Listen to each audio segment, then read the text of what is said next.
Quello di oggi per noi è un appuntamento tradizionale perché Puliamo il Mondo ormai è arrivato alla 25esima edizione e anche quest'anno è stato un grandissimo successo in tutta Italia di partecipazione con più di 600.000 volontari coinvolti e migliaia di iniziative, più di 4.000 iniziative che si sono svolte e stanno continuando a svolgersi sul nostro territorio. Certamente questo è sintomo da un lato del fatto che comunque c'è una cresciuta consapevolezza della responsabilità che ogni cittadino deve sentire verso il territorio in cui vive. Questa giornata poi per noi assume anche un valore particolare perché partecipano assieme a noi dei giovani immigrati richiedenti asilo che fanno capo all'associazione Aquarinto e questo lo abbiamo voluto fortemente proprio perché oggi in contemporanea a Roma si svolge una manifestazione a favore dell'accoglienza, a favore della solidarietà, a favore dell'integrazione, dell'inclusione,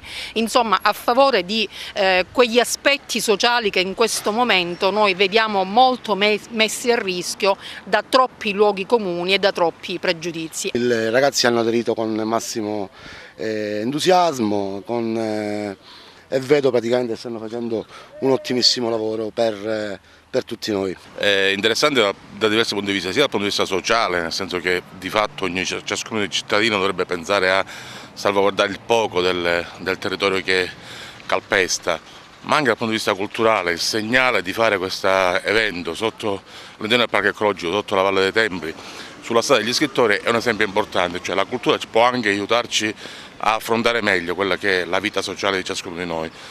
Ognuno di noi deve dare il proprio contributo. Quando eravamo in Africa avevamo tutti qualcosa, però la guerra ha fatto, adesso noi abbiamo rimanuto qui. Io partecipo a questa manifestazione, a questa pulizia, perché già volevo fare qualcosa per l'Italia, perché loro mi hanno accogliato.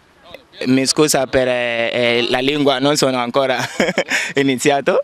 Allora, loro mi hanno aiutato quando ero chiedendo di asilo politico.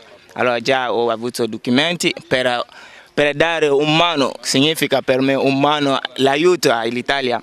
Ho partecipato a questa polizia, a questo lavoro, perché è molto importante di far vedere agli altri cittadini italiani di sapere che noi siamo di un buon cuore, noi non siamo cattivi, noi abbiamo gli altri potenzialità per aiutare l'Italia.